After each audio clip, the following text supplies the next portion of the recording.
দেশের পুঁজিবাজার দীর্ঘদিন ধরে অস্থিরতার মধ্য দিয়ে যাচ্ছে। বাজারে ক্রমাগত দরপতনের ফলে পুঁজি হারিয়ে বিনিয়োগকারীরা একরকম ক্ষোভ প্রকাশ করছেন কিংবা ক্ষোভ বিরাজ করছে তাদের মাঝে। এর মধ্যে রাজনৈতিক পট পরিবর্তনের পর পুঁজিবাজার সংশ্লিষ্ট যারা রয়েছেন তাদের একটি প্রত্যাশা ছিল এবার পুঁজিবাজার ঘুরে দাঁড়াবে, কিন্তু বাস্তব তার প্রতিফলনটা ভিন্ন ছিল বা প্রতিফলন সেভাবে মেলেনি। কিন্তু অন্যদিকে দেখা যাচ্ছে এমন পরিস্থিতিতে বিএসইসিকে যে কার্যকর নিয়ে তাদের প্রশ্ন উঠছে। বিভিন্ন বিশেষজ্ঞরা বলছেন পুঁজিবাজারের এই সংকট আসলে বহুদিনের, এটি সমাধানের প্রয়োজন সমন্বিত, কার্যকরী এবং যুগোপযোগী সংস্কার। সুপ্রিয় দর্শক, আজ আলোচনা করব পুঁজিবাজার সংকট, বিনিয়োগ ও কৌশল নিয়ে। আমি রাবিয়া ইসলাম স্নেহা আপনাদের আমন্ত্রণ আছে দেশ টিভি নিয়মিত আয়োজন অর্থ বাণিজ্য বিষয়ক আলোচনামূলক অনুষ্ঠান বিজনেস টাইমসে।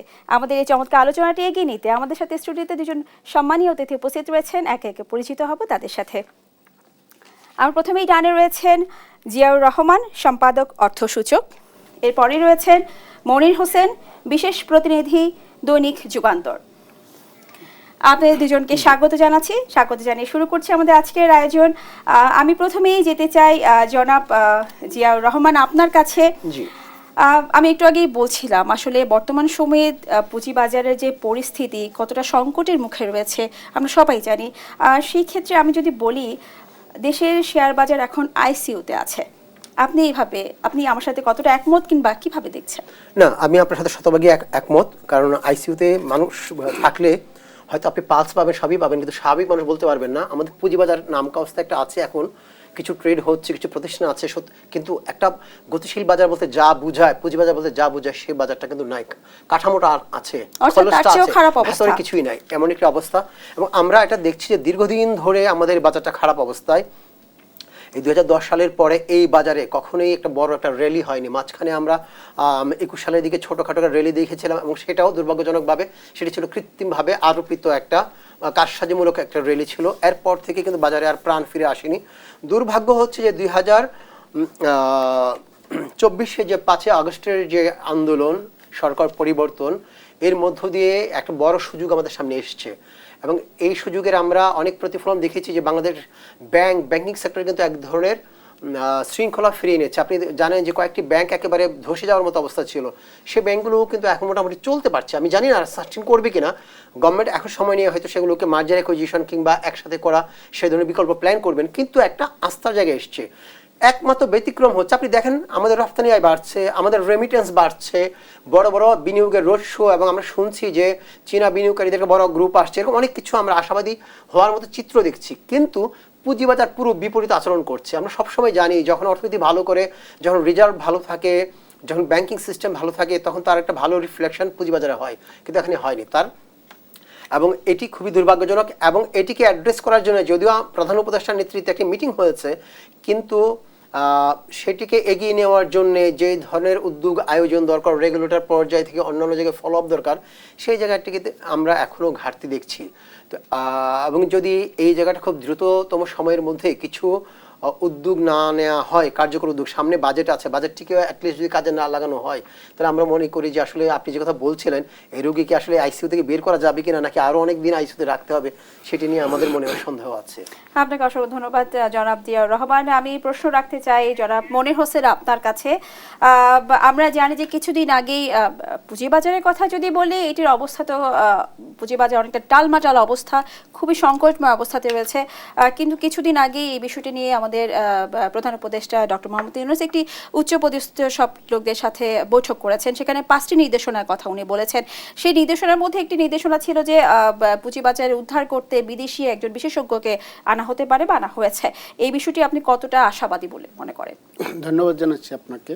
আপনি শুরুতে যেটা বলছেন যে বাংলাদেশের পুঁজিবাজার অতীতের যে কোনো সময়ের চেয়ে এখন সবচেয়ে বেশি সংকটে, কিন্তু এই বিষয়টা এখনো সামনে আসতেছে না, গণমাধ্যমে ওরকম কাভারেজ না। এর সবচেয়ে বড় কারণ হলো সরকারের সামনে যদি এই মুহূর্তে যদি 20 থেকে 25টা চ্যালেঞ্জ থাকে, পুঁজিবাজার 25 নম্বরেও থাকার কথা না। এর বাইরে সরকারের সামনে অনেক সংকট আছে, যেই সংকটের কারণে পুঁজিবাজারে এই সংকটটা হারিয়ে গেছে। তারপর এতদিন পরে যখন প্রধান উপদেষ্টার সাথে একটা বৈঠক হয়েছে, এই বৈঠকটা একটা বার্তা যে সরকার কিছুটা হলে এই পুঁজিবাজারকে গুরুত্ব দিয়েছে। কিন্তু সমস্যাটা হলো এই বৈঠকের 5টা ডিসিশন আসছে, কিন্তু এই বৈঠকের বেশ কিছু দুর্বলতা আছে। আপনি যদি তিনটা সমস্যা ধরেন, একটা প্রথমত হলো একটা সহযোগিতার অভাব আছে এই বৈঠক, এরপর হলো সমন্বয়ের অভাব আছে এবং স্বচ্ছতার অভাব আছে। সহযোগিতার অভাব আছে, প্রধান উপদেষ্টা যাদেরকে নিয়ে বৈঠক করছেন ওই বৈঠকে এই বাজার সংশ্লিষ্ট আপনি যদি ধরেন 10টা কিংবা 15টা স্টেক হোল্ডার ধরেন, শুধুমাত্র বিএসসিসি ছাড়া অন্য কাউকে রাখা হয় না এখানে। তাহলে পুঁজিবাজারের প্রকৃত যে সমস্যাটা সেইটা হলো প্রধান উপদেষ্টা বুঝতে পারেন নাই, এক। দ্বিতীয়ত হলো যে সমন্বয়ের অভাব আছে। এই সমন্বয়ের অভাবে ওনারা উপদেষ্টারা এই বাজার নিয়ে কোথায় কি করতেছেন সেইটা হলো, একজন কি কাজ করছেন অন্যরা সেটা জানে কিনা সেটা সন্দেহ আছে। 3 নম্বর বিষয় হলো স্বচ্ছতা। এই স্বচ্ছতার পুঁজিবাজার ওইখানে একটা প্রেজেন্টেশন উপস্থাপন করা হয়েছে ওইখানে প্রধান উপদেষ্টার ওইখানে, ওই প্রেজেন্টেশনে অনেক বিষয় হলো ভুল হলো তথ্য ছিল, যেই ভুল তথ্যের ভিত্তিতে বেশ কিছু সিদ্ধান্তের কথা ওই সময় তাৎক্ষণিকভাবে বলা হয়েছে। অর্থাৎ এই বৈঠকটা করার ক্ষেত্রে প্রধান উপদেষ্টা এবং সরকারের অর্থ মন্ত্রণালয়ের যে পরিমাণ হোমওয়ার্ক করার কথা ছিল তার কিছুই ছিল না, যে কারণে সামনে সিদ্ধান্ত আসছে যে আপনার বিদেশি একজন বিনিয়োগকারীকে এনে, অর্থাৎ বিদেশি একজন বিশেষজ্ঞ এনে এই পুঁজিবাজারকে সংস্কার করতে হবে। আমাদের দুর্বলতাটা এই সিদ্ধান্তে কি এমনটা বোঝায় যে আমাদের দেশে সেরকম কোনো বিশেষজ্ঞ নেই যার উপর আস্থা করা যায় পুঁজিবাজার নিয়ে? আমাদের দুর্বলতার জায়গাটা এবং দুর্ভাগ্যের জায়গাটা হলো এভাবেই, বিদেশি বিনিয়োগকারী বিদেশি বিশেষজ্ঞকে এনে পুঁজিবাজার কেন হলো সংস্কার করতে হবে। এই পুঁজিবাজারকে বাংলাদেশের মতো করে চিন্তা করতে হবে। এই পুঁজিবাজারে এমন কিছু ঘটনা ঘটেছে পৃথিবীর কোথাও যেটা ঘটে না। এই পুঁজিবাজারে ফ্লোর প্রাইস দিয়ে পুঁজিবাজারকে আটকে রাখা হয়েছে দীর্ঘ 2 থেকে 2.5 বছর। পৃথিবীর কোথাও এটা নেই, কোনো গ্রামারের সাথে এটি যায় না। এরপর এই পুঁজিবাজারে 2টা সংকট ধরেন। চাহিদার দিক থেকে সমস্যা হলো এই পুঁজিবাজারের প্রতি মানুষের আস্থা নেই। সরবরাহের দিক থেকে যদি সংকট ধরেন, এইখানে ভালো কোনো কোম্পানি নেই। এই যখন হলো পুঁজিবাজারের সামগ্রিক পরিস্থিতি, তখন 5ই আগস্টের পরে একটা মানুষের প্রত্যাশা তৈরি হয়েছিল, অত্যন্ত সম্ভাবনা তৈরি হয়েছিল। এই সম্ভাবনাটা আমরা কাজে লাগাতে পারি না, কারণ মিসগাইডের কারণে। পুঁজিবাজারে বিদেশি বিশেষজ্ঞ এনে সংস্কার করবেন, এইটা অবশ্যই কোনো ভালো পদক্ষেপ না। আপনাকে অসংখ্য ধন্যবাদ জনাব মনির হোসেন। আমি আরেকটি প্রশ্ন করতে চাই জিয়াউর রহমান আপনার কাছে। আপনি বলছিলেন যে দেশে আসলে অনেক পরিবর্তন এসেছে, পরিবর্তন ঘটছে, দেশি বিদেশি বিনিয়োগের বিষয়টি আপনি বলেছেন। সেক্ষেত্রে যে আমি যদি বলি যে দেশে ঘটা করে বিনিয়োগ সম্মেলন হয়েছে, বিদেশি বিনিয়োগ 2 ধরনের হয় বেসিক্যালি। আমরা যদি চিন্তা করি ডিরেক্ট ফরেন ইনভেস্টমেন্ট আর একটি পোর্টফোলিও ইনভেস্টমেন্ট, আর শেয়ার বাজার কিন্তু পরে পোর্টফোলিও ইনভেস্টমেন্টের মধ্যে। তাহলে এদিক দিয়ে আমরা পোর্টফোলিও ইনভেস্টমেন্টে কতটা নজর দিচ্ছি বা কতটা নজর দিলে বিনিয়োগ পুরোপুরি সফল হবে বলে আপনি মনে করেন?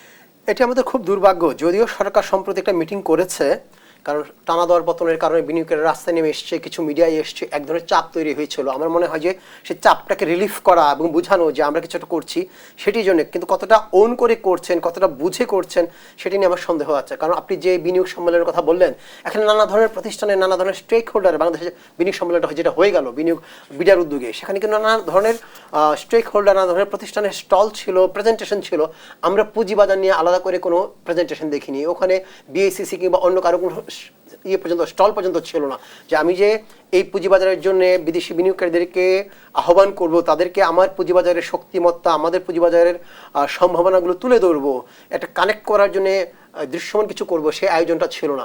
এত বড় এই সম্মেলনে কি বেশিরভাগ ডিরেক্ট যে ইনভেস্টমেন্ট এই বিষয়টা নিয়ে বেশি আলোচনা হয়েছিল এবং তুলে ধরা হয়েছে। কিন্তু আপনি যখন সার্বিকভাবে বিনিয়োগের কথা ভাববেন, সরকার যখন একটি ভারসাম্যপূর্ণ উন্নয়ন, ভারসাম্যপূর্ণ বিনিয়োগ পরিবেশের কথা ভাববে, তখন যেমন আপনার এফডিআই এর কথা ভাবতে হবে, তখন একইভাবে পোর্টফোলিও ইনভেস্টমেন্টের কথাও ভাবতে হবে। এবং পোর্টফোলিও ইনভেস্টমেন্টটা বরং এফডিআই এর চেয়ে একটু সহজ হতে পারে যদি সঠিকভাবে বাজারটাকে সংস্কার করে তুলে ধরা যায়। কারণ পোর্টফোলিও যখন এফডিআই করে তখন হয় কি, জমি জমা, বিদ্যুতের কানেকশন, পরিবেশের ছাড়পত্র, নানা কিছু, এবং এখান থেকে এক্সিটের একটা প্ল্যানও করতে হয়। একজন বিনিয়োগকারী যখন বিনিয়োগ করবে, সে চিন্তা করে যে 10 বছর পরে যদি বাংলাদেশ থেকে আমি বিনিয়োগ গুটিয়ে নিতে চাই, তাহলে কোন উপায়ে আমার টাকাগুলো আমি ফেরত নিয়ে যাবো। অনেক কঠিন, জটিল।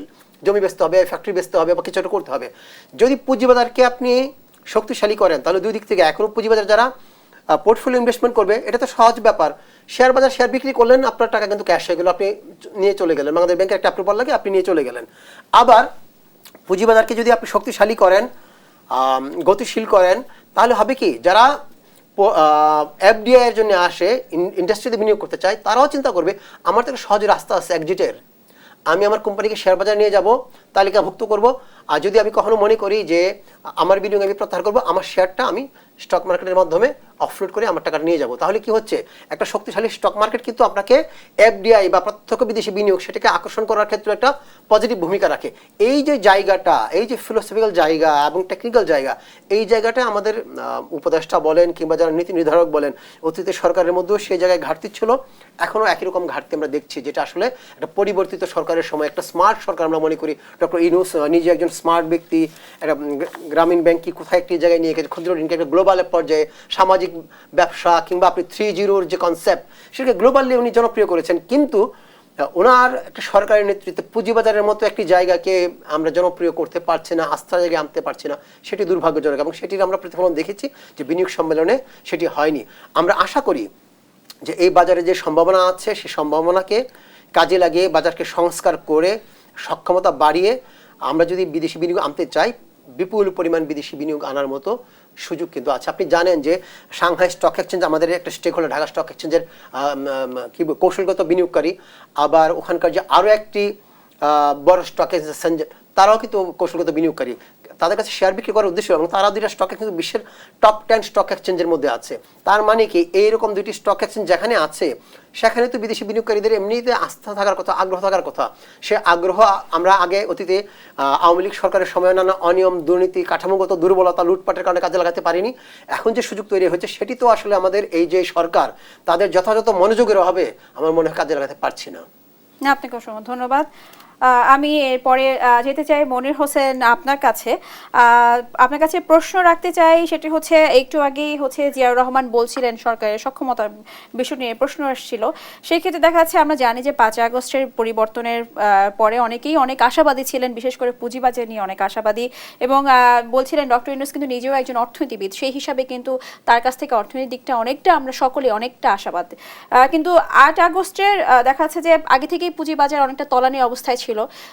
5 আগস্টের পরে যখন 8 আগস্ট তিনি ক্ষমতায় বসেন, তখন থেকে অতিরিক্ত হারে মানে মূল্য পতন ঘটে। এর কারণটা আপনি কিভাবে দেখছেন? ধন্যবাদ জানাচ্ছি। এটি কিন্তু এবং 9 মাস ধরে অব্যাহত রয়েছে, এই যে পতনটি, যে এই নতুন সরকার, তত্ত্বাবধায়ক সরকার আমল উনি যখন বসেন 8 আগস্ট, তারপর থেকে এই যে 9 মাস কিন্তু এই যে পতনটি, এটি কিন্তু অব্যাহত। ধন্যবাদ আপনাকে, ধন্যবাদ জানাচ্ছি। খুব সঠিকভাবেই আপনি আইডেন্টিফাই করেছেন। আমি এক কথায় এদের উত্তর দিই, এই সংকটের মূল সমস্যা হলো নেতৃত্বের সংকট। আমরা নেতৃত্ব দিতে পারি না, কিন্তু কাজ করার অত্যন্ত সম্ভাবনাময়। আমি মাঠ পর্যায়ের একজন রিপোর্টার হিসাবে আমি এর আগে 5ই আগস্টের আগে শেয়ার বাজারে রিপোর্ট করতে এসে যে ধরনের আমি সমস্যার সম্মুখীন হয়েছি, যে সমস্ত স্টেক হোল্ডার এবং প্রভাবশালীদের যে সমস্ত ফোনে আমাদের রিপোর্ট আটকে যেত, বাস্তবতা হলো এই প্রভাবশালীদের ফোন এবং কোনো রকম প্রেশার এখন এই বাজারে নেই। তারপর এই বাজার হলো আগাচ্ছে না। এর হলো যে আমরা নেতৃত্বে যাদেরকে বসানো হয়েছে তাদের দুইটা সমস্যা। প্রথম সমস্যা হলো এই বাজারের প্রতি নলেজ নেই, তার এই বাজারের প্রতি নলেজ একেবারেই সীমিত। এরপর হলো নেতৃত্বের কোয়ালিটি, গুণগত নেতৃত্ব দিয়ে এই বাজারকে সামনে আগায় নেবে সেরকম হলো যে এই তাদের দক্ষতা নেই। যে কারণে সামগ্রিকভাবে আস্থার সংকটটা যেটা ছিল 5ই আগস্টের পরে, এই নেতৃত্বের সংকটের কারণে সেখানে নতুন মাত্রা যোগ হয়েছে, যে কারণে অব্যাহতভাবে আজকে পর্যন্ত বাজার পড়ছে। আমরা যদি হিসাব করে বলি, সেখানে 1,12,000 থেকে 13,000 কোটি টাকার মতো বাজার মূলধন ঘাটতি হয়েছে এটা এই গত 9 মাসে। এটা অত্যন্ত অনাকাঙ্ক্ষিত, এটা এই পরিবর্তিত একটা পরিস্থিতিতে এটা কাম্য ছিল না। তাহলে কি করা যেত? আপনার প্রধান উপদেষ্টার নেতৃত্বে যে বৈঠকটা হয়েছে, এই বৈঠকে অন্য অন্য স্টেক হোল্ডারদেরকে অন্তত একটু আমন্ত্রণ জানানো হতো। দেখেন, মানুষ পুঁজিবাজার কেন আসে? একজন উদ্যোক্তা পুঁজিবাজারে আসে হলো তার দীর্ঘমেয়াদী পুঁজির জন্য। আরেকটা হলো পুঁজিবাজারে আসলে সে কিছু ইনসেন্টিভ পায়, ট্যাক্স সুবিধা পায়। যে একটা লিস্টেড কোম্পানি ট্যাক্স এবং নন লিস্টেড কোম্পানি ট্যাক্সের পার্থক্য হলো 5%। কিন্তু আমরা যেই ইনসেন্টিভটা আমরা অফার করছি, অর্থাৎ আমরা সামগ্রিক সংস্কার, আমি সামগ্রিক সংস্কারের কথা বলছি এরকম যে যেই দেশে ব্যাংক থেকে টাকা নিলে ফেরত না দিয়ে পার পাওয়া যায়, এই দেশে পুঁজিবাজারে কোনো উদ্যোক্তা আসতে চাইবে না। এক। দ্বিতীয় সমস্যা হলো, এই যে এই কোম্পানিটাকে আমি ট্যাক্সের অফার করছি, যে আপনি পুঁজিবাজারে আসার পরে আপনি 5% কম ট্যাক্স দিবেন, তার মানে ওই কোম্পানিটা ট্যাক্সই দেয় না বর্তমানে।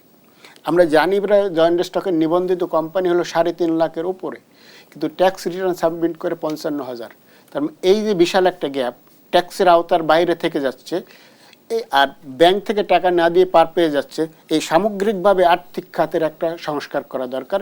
সেখানে বাংলাদেশ ব্যাংকের জড়িত থাকতে হবে, সেখানে ইন্স্যুরেন্স ডেভেলপমেন্ট অথরিটির জড়িত থাকতে হবে, সেখানে জাতীয় রাজস্ব বোর্ডে জড়িত থাকতে হবে, সেখানে ফাইন্যান্সিয়াল রিপোর্টিং কাউন্সিলে জড়িত থাকতে হবে। সব কিছু মিলে একটা সামগ্রিক যে সংস্কার দরকার, এবং এইখানে যে নেতৃত্বের শক্তিশালী নেতৃত্বের দরকার ছিল, সেই জায়গায় আমি ঘাটতি দেখছি। আপনাকে অসংখ্য ধন্যবাদ। জনাব মনির হোসেন, আপনার কাছে আমি আবারও আসতে চাই। যে বিষয়টি নিয়ে আমরা আসলে আলোচনা করছিলাম, সেই সাথে আরেকটি বিষয় আমি জোর দিয়ে বলতে চাই, সেটা হচ্ছে পুঁজিবাজারে টানা যে দরপতনের প্রতিবাদে কফিন নিয়ে রাস্তায় বিক্ষোভ করেছিলেন শেয়ার বাজারের বিনিয়োগকারীরা। আমরা জানি 18 মেতে রাজধানী মতিঝিলে বাংলাদেশ ব্যাংকের সামনে এই ব্যতিক্রমী একটি বিক্ষোভ করেন তারা। বিক্ষোভকালে তাদের যে প্রধান দাবি ছিল সেটি হচ্ছে বিএসইসির চেয়ারম্যানের অপসারণ কিংবা পদত্যাগের দাবি তারা করেন। আপনার কাছে জানতে চাইবো, বিএসইসি চেয়ারম্যানের পদত্যাগই কি পুঁজিবাজারের সকল সমস্যার সমাধান কিনা? আমি এই প্রশ্নটা আমি আপনার সাথে আংশিক দ্বিমত পোষণ করছি যে এটা সব সমস্যার সমাধান কিনা। এই প্রশ্নের উত্তর হলো যে অবশ্যই না এইটা। তবে এই মুহূর্তে যদি আপনি বলেন যে আমি এই মুহূর্তে একটা সংস্কার করব এই বাজারের জন্য, সেক্ষেত্রে আমি আগের কথায় ফিরে যাই। এই বাজারের মূল সমস্যা নেতৃত্বের সংকট। 1 নম্বর হলো বিএসইসির চেয়ারম্যানের পদত্যাগ করতে হবে, উনি নেতৃত্বের জায়গায় উনি ব্যর্থ। এরপরে হলো মানে আপনি পদত্যাগ করতে হবে এই বিষয়ে সমর্থন করছেন? একমত এই বিষয়। দ্বিতীয় বিষয় হলো এইখানে টোটাল কমিশনকে পদত্যাগ করতে হবে এটার, কারণ এই কমিশন এই বাজারের ব্যাপারে একেবারে অনভিজ্ঞ। দ্বিতীয় ব্যাপার ওনাদের নেতৃত্বের ঘাটতি আছে, যে টোটাল একটা নেতৃত্ব নিয়ে কাজ করবেন সেই জায়গায় ঘাটতি আছে। অর্থাৎ এই জায়গাটা আমি একমত যে একটা সংস্কার চাইলে বিএসইসি চেয়ারম্যান যদি পদত্যাগ করেন তাহলে বিনিয়োগকারীদের একটা আস্থা ফিরবেন। দ্বিতীয়, কমিশন যদি পদত্যাগ করেন তাহলে কমিশনে বিশেষজ্ঞ লোক দিতে হবে। এখনও এই বাংলাদেশে অনেক বিশেষজ্ঞ লোক আছে। এখন যদি আপনি আনুগত্য কিংবা আমার আনুগত্যকে যদি নিয়োগের মাপকাঠি হিসাবে ধরে নেন এবং যদি সংস্কার চান, দুইটা একসাথে হবে না।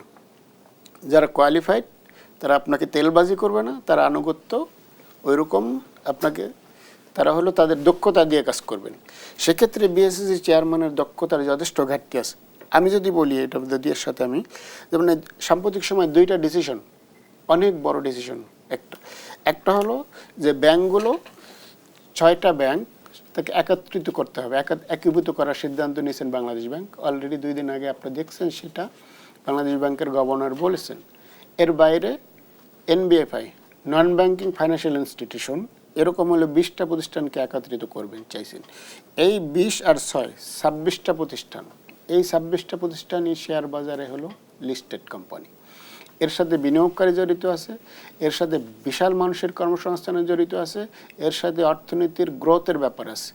এই ডিসিশন নেওয়ার আগে বাংলাদেশ ব্যাংকের গভর্নর বিএসইসির চেয়ারম্যানের সাথে কথা বলছেন কিনা জানি না, কিন্তু এর সামগ্রিকভাবে যে সমস্ত ইন্ডিকেটর এবং আসছে তাতে বোঝা যায় বাংলাদেশ বিএসইসির সাথে সমন্বয় করেন নাই। দ্বিতীয় জিনিস হলো উনি এখানে আসার পরে গত 6 মাসে, ওনার 9 মাস হলো 8 মাস হলো উনি দায়িত্বে আছেন।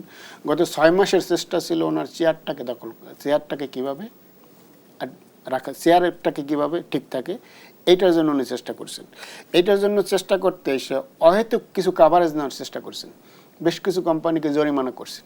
যেই কোম্পানিগুলোকে জরিমানা করছেন ওই জরিমানাটা কোনোটা আইনের সাথে যায় না এবং প্রতিষ্ঠানগুলোর অ্যাকাউন্টটা বন্ধ করে রাখছেন। আমার বক্তব্য পরিষ্কার, যদি কোনো ব্যক্তি অন্যায় করেন সেই ব্যক্তিকে শাস্তি দিতে হবে, কিন্তু প্রতিষ্ঠানের অ্যাকাউন্ট যদি বন্ধ করে রাখেন এই প্রতিষ্ঠান ক্যাপিটাল মার্কেটে পারফর্ম করতে পারছে না, যেহেতু এইটা বাজারে এটা প্রভাব পড়ে। গতকালকে একটা ডিসিশন নিছেন, এই ডিসিশন আপনি নেবেন, এটা আপনার শেয়ার বাজার এবং সামগ্রিকভাবে অর্থনীতির সাইকোলজি বুঝতে হবে। যেমন গতকালকে ডিসিশনটা হলো এরকম যে জেড ক্যাটাগরি কোম্পানি এবং যেই কোম্পানিতে উদ্যোক্তাদের 30% শেয়ার নাই সেইটার উনি বোর্ড ভেঙে দিবেন, স্বতন্ত্র পরিচালক নিয়োগ দিবেন। এটা ভালো ডিসিশন, নিঃসন্দেহে এটা ভালো ডিসিশন, কিন্তু এই ডিসিশন নেওয়ারটা সময়টা এখন না। দেখুন ধারাবাহিকভাবে যখন এই শেয়ার বাজারটা পড়ে আসছিল, তখন যখন এই সিদ্ধান্তটা নিতে যাচ্ছেন তখন হলো যে আপনি একটা অহেতুক কাভারেজ দিয়েছেন, কিন্তু এই সিদ্ধান্তটা বাস্তবতার সাথে যায় না। তার মানে এইটা ওনার যে নেতৃত্বের ঘাটতি আছে, এই শেয়ার বাজার সম্পর্কে বোঝাপড়ার ঘাটতি আছে, বাংলাদেশের শেয়ার বাজারকে বাংলাদেশের মতো করে বুঝতেছেন না, এই ডিসিশনগুলো এইটার রিফ্লেকশন। এটা এরপর পদত্যাগ করলে আরেকটা সলিউশন কীভাবে হবে, যেমন এরপরে উনি আসার পরে দুইটা হলো টাস্কফোর্স গঠন করছেন, এক দ্বিতীয়ত হলো শেয়ার বাজার নিয়ে একটা ইনভেস্টিগেশন কমিটি গঠন করছেন। যে সমস্ত টাস্কফোর্সে যে সমস্ত বিষয়গুলো আসছে, এই বিষয়গুলো উনি আইন কানুন পরে গঠন করছেন কিনা আমরা জানি না। কারণ টাস্কফোর্সে যে সমস্ত কার্যপ্রণালী, যে সমস্ত কাজ দেওয়া হয়েছে, এই কাজটা যদি উনি করেন তাহলে বিএসইসি প্রতিষ্ঠান হিসাবে তার কোনো অস্তিত্ব থাকে না। এরপর তদন্ত কমিটি গঠন করতে এসে যে সমস্ত মানুষকে নিয়ে আসছেন, প্রত্যেকে বিতর্কিত এবং প্রত্যেকে শেয়ার বাজারে ইনভলভমেন্ট আছে, প্রত্যেকে শেয়ার বাজারে কারসাজির সাথে বিভিন্ন সময় জড়িত ছিল, গণমাধ্যমে নিউজ হয়েছে।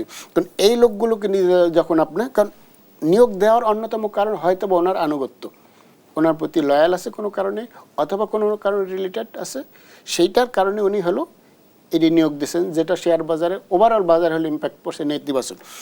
জরিমানার যেটা বিষয়টা বলছে, আমরা দেখছি যে নাম বলি বেক্সিমকোকে অনেক বেশি জরিমানা করছে। এখন বেক্সিমকো দীর্ঘদিন পর্যন্ত এই শেয়ার বাজারে ব্ল্যাক লিস্টেড, অ্যান্ড বেক্সিমকো জরিমানা করছে এই নিউজটা যদি অনেক বেশি জরিমানা করছেন, এইটা যদি বাজারে যায়, এটার কাভারেজটা ভালো পাওয়া যায়। কারণ বেক্সিমকোর উদ্যোক্তারা এই শেয়ার বাজারে দীর্ঘদিন পর্যন্ত জড়িত আছে। কিন্তু যেই প্রক্রিয়ায় জরিমানাটা করা হয়েছে, যেই পরিমাণ জরিমানা করা হয়েছে, এইটা আইনের সাথে যায় না। এবং এই পর্যন্ত উনি 465 কোটি টাকার উপরে জরিমানা করছে, আরও বেশ কিছু জরিমানা করছে। আপনি অবাক হবেন, 1 টাকাও আদায় করতে পারে না এটা, শুধুমাত্র জরিমানা একটা কাভারেজ দিয়েছে। এরপর অপর দিকে দেখবেন যে আরও বেশ কিছু কোম্পানির সাথে জরিমানা করেছে, যেমন বিকন ফার্মার ক্ষেত্রে দেখবেন, এই ক্ষেত্রে আবার 1 লাখ টাকা 1.5 লাখ টাকা করে জরিমানা করছে। কিন্তু স্টক এক্সচেঞ্জের রিপোর্টে পরিষ্কারভাবে চলে আসছে যে এই কোম্পানিগুলো রিয়ালাইজ গেইন কয়েক কোটি টাকা। একটা কোম্পানি যখন কয়েক কোটি টাকা জরিমানা করে, তখন যদি 1 লাখ টাকা জরিমানা তাকে করেন, এটা এক ধরনের দায় মুক্তি। এর পরেই যখন এই দুইটা জায়গায় যখন বৈষম্য চলে আসে, তাইলে দাঁড়াইল কি? তাইলে এবার জরিমানার এইটা অনেক সঠিক না, এর ভিতরে হয়তো বা ডালমেকুস কালা হয়, অথবা ভিতরে কোনো কারণ আছে। আপনাকে অসংখ্য ধন্যবাদ মনির হোসেন। আমি যেতে চাই জিয়াউর রহমান আপনার কাছে এই মুহূর্তে আমার যে প্রশ্ন সেটি হচ্ছে, শেয়ার বাজারে ভালো কোম্পানি আনতে কি করা দরকার বা আমরা পারছি না কেন? সেই সাথে আরেকটি কথা যা বলতে চাই সেটা হচ্ছে, বলা হচ্ছে ভালো কোম্পানি শেয়ার বাজারে আনতে কর ছাড় সুবিধা দেওয়া হবে, এই বিষয়ে আমরা কতটা আশাবাদী হতে পারি? আসলে শেয়ার বাজারে যদি ভালো কোম্পানি আমরা আনতে চাই, তার জন্য উপযোগী পরিবেশ তৈরি করতে হবে। তার পরিবেশের সাথে যেমন একটা ট্যাক্স ইনসেন্টিভ বা আর্থিক বিষয় আছে, এর সাথে আনুষঙ্গিক অন্য বিষয়গুলো আছে। আমরা একটা একটা করে যাই। প্রথম কথা, আপনি শেষটা দিয়ে শুরু করি, যে আর্থিক প্রণোদনা বা ট্যাক্স ছাড়। আপনি জানেন, আমরা একটু আগে আলোচনা হয়েছে, নিরু আলোচনা করছিল, যে তালিকাভুক্ত কোম্পানি এবং তালিকা বহির্ভূত কোম্পানির মধ্যে বর্তমানে কর ছাড় হচ্ছে 5%। এটি এক সময় ছিল 10%, এবং অন্যরা বিভিন্ন সময় স্টেকহোল্ডার দাবি করেছেন এটি যেন আরও বাড়িয়ে 15% করা হয়। কারণ কি, আপনি যখন একটি কোম্পানি লিস্টেড হয়, তখন দুটি ঘটনা ঘটে। একটি ঘটনা হচ্ছে, সে BSEC, stock exchange, merchant bank, broker house, বিনিয়োগকারী সবার নজরদারির মধ্যে চলে আসে। সে কি ইম্পোর্ট করলো, কি এক্সপোর্ট করলো, কত টাকা বিক্রি করলো, কত টাকায় স্যালারি দিল, সকল কিছু মিলিয়ে প্রফিট করলো না লস করলো, সেই তথ্যগুলো কিন্তু তাকে একটা অ্যানুয়াল রিপোর্ট এবং আর্থিক প্রতিবেদন উল্লেখ করতে হয়। এখানে কিছু ট্যাম্পারিং থাকতে পারে, কিছু কারসাজি থাকতে পারে, কিন্তু লিস্টেড না হলে যতটা মোটা তাকে কারসাজি করা যায়, লিস্টেড হওয়ার পরে ততটা করার সুযোগ থাকে না। তার ফলে এই কোম্পানিগুলোকে মোটামুটিভাবে তার প্রফিট যতটুকু করে তার কাছাকাছি শো করতে হয়। ফলে গভর্নমেন্ট এখান থেকে একটা ভালো রেভিনিউ পায়। আমরা বিআইসিএমের সাথে আমাদের যে ক্যাপিটাল মার্কেট জার্নালিস্ট ফোরাম মাঝখানে একটি কাজ করছিল, একটা রিসার্চ, যে পুঁজিবাজারে যদি তালিকাভুক্ত হয়, যে ট্যাক্স ছাড়ও দেয়, সরকারের কোনো লস হবে কিনা। আমরা দেখেছি যে একটি কোম্পানি যখন পুঁজিবাজারে তালিকাভুক্ত হয়, তার 3 বছরের মধ্যে সরকারের ট্যাক্স প্রাপ্তির পরিমাণ 150% বেড়ে যায়।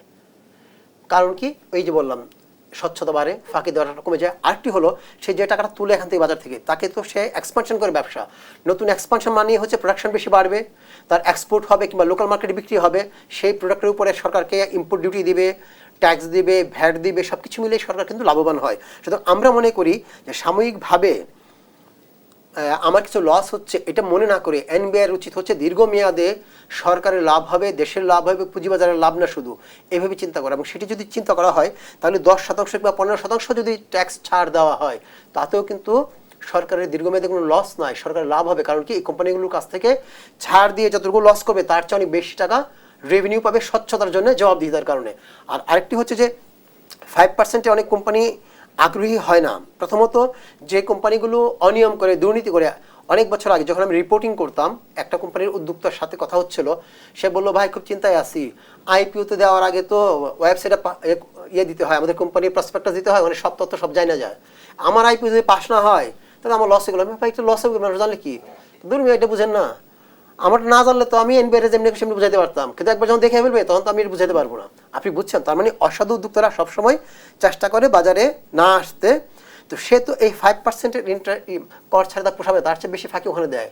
এক, 2 নম্বর হচ্ছে যারা ভালো উদ্যোক্তা, ফাঁকি দিতে চায় না, অনেস্টলি কাজ করতে চায়, তারাও চিন্তা করে একটা যখন লিস্টেড কোম্পানি হয় তাকে অনেক বেশি কমপ্লায়েন্স করতে হয়, তাকে বড় AGM করতে হয়, অ্যানুয়াল রিপোর্ট প্রকাশ করতে হয়, SEC-তে নিয়মিত রিপোর্ট করতে হয়, কোম্পানির সেক্রেটারি রাখতে হয়, স্পোক্সম্যান রাখতে হয়, এই কমপ্লায়েন্স অফিসার রাখতে হয়। এই যে খরচটা বেড়ে যায়, এই খরচ আর 5% যে ছাড় দিচ্ছে, দুইটা ম্যাচ করে না। দেখা যায় 5% ছাড়ের পরও তার খরচ হয়তো বেড়ে গেলো 7-8%। তাহলে তো এটা তো লাভজনক না। তাহলে আপনি যদি এটা না বাড়িয়ে 10% মিনিমাম না করেন, তাহলে ভালো কোম্পানিগুলো আগ্রহী হবে না।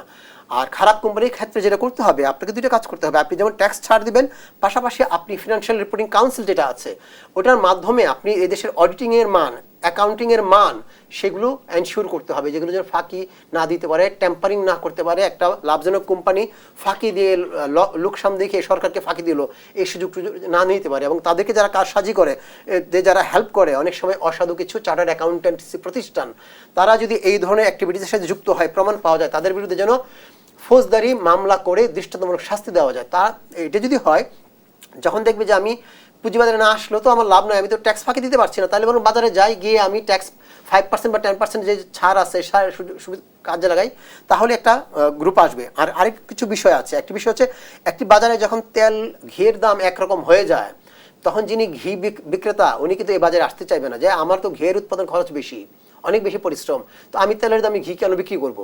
তো যখন ভালো কোম্পানির উদ্যোক্তা বাজারে এসে দেখেন তার কোম্পানির শেয়ারের যে দাম, তার চেয়ে জাং কোম্পানি, খারাপ কোম্পানি, তার শেয়ারের দাম বেশি। আমি সাধারণত নাম ধরে আলোচনা করি না, তারপরে আজকে একটু কথা বলি। তখন আমরা ওষুধ কোম্পানি বলতে যে 2-3টা কোম্পানির নাম আমাদের চোখের সামনে আসে, আমরা মনে করি কোয়ালিটি ওষুধ বানায় তারা, তার মধ্যে স্কোয়ারের নাম আপনি বলতে হবে, তাই না? রেনেটার নাম বলতে হবে।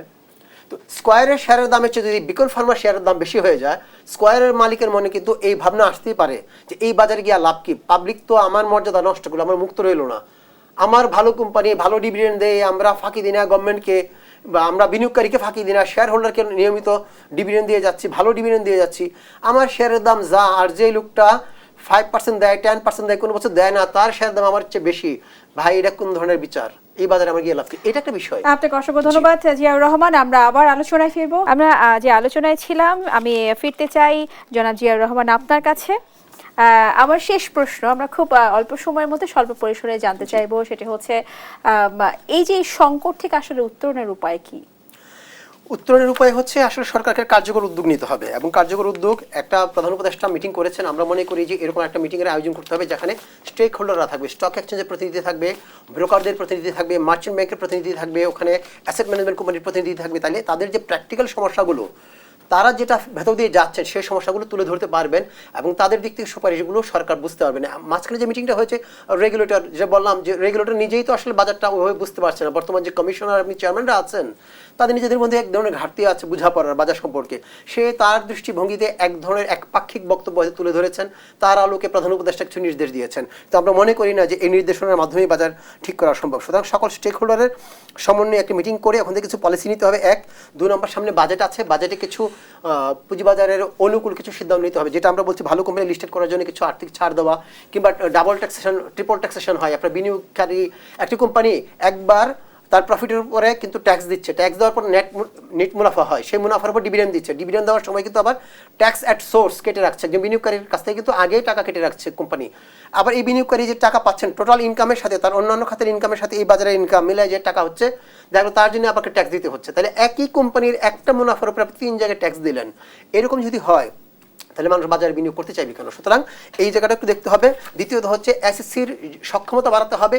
প্রয়োজনে যদি এই সেট আপকে চেঞ্জ করেও হয়, তাহলে একটা ভালো নেতৃত্ব দরকার, যেখানে আস্থা রাখতে পারবে, যারা বাজারকে বুঝবে। এখনকার নেতৃত্বের জন্য সমস্যা হয়ে গেছে, তারা বিভিন্ন স্টেক হোল্ডারকে প্রতিপক্ষ বানিয়ে ফেলেছেন। শুরুতে এসে যে আমি অনেক বুঝি বা আমি কারো পরামর্শ নেব, কারো কথা শুনবো না, আমার মতো করে কাজ করব। এখন আপনি সবাইকে নিয়ে সমন্বিতভাবে কাজ না করতে পারলে তো হবে না।